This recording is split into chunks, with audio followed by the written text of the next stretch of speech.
Assalamualaikum warahmatullahi wabarakatuh. Baik sahabat dimanapun anda berada, semoga kita senantiasa dalam taufik dan hidayah Allah subhanahu wa ta'ala. Amin ya rabbal alamin. Pada kesempatan kali ini kita akan sharing sedikit tentang mengenal dakwah salafi dan kenapa di Indonesia dinamai dengan salafi wahabi. Nah, tentu tujuan kita sharing di sini untuk menambah wawasan, dan kiranya ketika kita sudah berwawasan luas, itu kita akan lebih menerima berbagai perbedaan dan tidak saling menyalahkan dan tidak saling membid'ah-bid'ahkan. Karena setiap kelompok itu punya rumusan tersendiri. Setiap kelompok ataupun organisasi-organisasi Islam di Indonesia itu masing-masing punya guru, punya rujukan dan lain sebagainya. Nah, sekarang kita berbicara dulu tentang salafi. Dakwah-dakwah salafi memang baru di era belakangan ini yang sudah mulai marak dan dikenal, yang dimana para dai-dai tersebut mereka itu memang putra-putra Indonesia yang lulus dari Universitas Madinah, dan mereka mengikuti dakwah salaf yang diajarkan ataupun yang berada di universitas tersebut. Nah, mereka mengenal manhaj salaf ataupun dakwah salaf itu melalui buku-buku ataupun kitab yang sudah diterjemahkan ke dalam buku bahasa Indonesia yang merujuk kepada misalkan seperti Syekh Abdul Wahab dan lain sebagainya ya. Itu juga dalam hadis seperti Syekh bin Bas, kemudian Syekh Albani, itu dalam bidang hadis. Dan kenapa dikatakan ketika mereka berada di Indonesia mereka dikatakan dengan salafi wahabi? Ini sebagian teman-temannya, karena di antara rujukan mereka juga yaitu Syekh Muhammad bin Abdul Wahab, sehingga dikatakan dengan wahabi. Sama seperti ini juga misalkan kaum Syafi'i. Kenapa? Karena memang kaum Syafi'i mengikuti ataupun merujuk kepada pengajaran Syekh Abu Abdullah Muhammad bin Idris bin Syafi'i dan bin selanjutnya. Jadi sehingga dikatakan kaum Syafi'i. Begitu juga dengan kaum Wahabi. Jadi begitu teman-teman ya. Kalau sampai di sini sebenarnya tidak ada kata-kata celaan tersebut ya. Mungkin sebagian orang menganggap itu salafi Wahabi itu seakan-akan itu celaan ataupun fitnah terhadap orang yang mendakwahkan sunnah. Karena banyak kita lihat di kolom komentar yang memanggil Wahabi itu kan mereka yang benci dakwah sunnah. Bukan.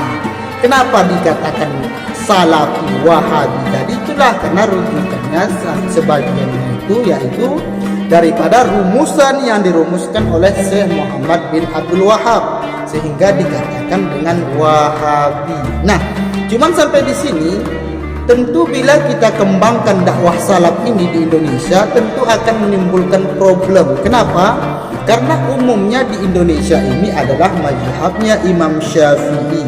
Imam Syafi'i ini kan dalam mazhab tersebut kan banyak juga yang untuk mentarjih daripada kumpulan ijtihad Imam Syafi'i tersebut untuk lebih menjelaskan hukum-hukum yang digali oleh Imam Syafi'i. Rujukannya seperti ada Imam Nawawi, kemudian banyak lagi ulama-ulama lain. Tentu di dalam istinbat hukum, di dalam menentukan hukum ataupun dengan ilmu ushul fiknya itu berbeda-beda. Contoh, hukum dasar Islam yang memang sudah pertama kali dipakai di Indonesia ini adalah ushul fiqh, yaitu 5 hukum dasar Islam: wajib, sunnat, makruh, haram, mubah. Itu yang mana dasar hukum tersebut sumbernya yaitu Al-Quran dan hadis. Di mana di dalam ushul fiqh yang dipakai di Indonesia, bid'ah itu bukan hukum, melainkan lebih kepada suatu konsekuensi dari suatu perbuatan. Nah, sementara bila kita perhatikan metode dakwah salafi yang dikembangkan di Indonesia, itu kalau tidak bid'ah, sunnah, bid'ah, sunnah. Nah, ini bukan perkara salah, betul dan lain sebagainya, tapi itu akan terjadi suatu bentrokan sehingga menyebabkan perpecahan di antara umat.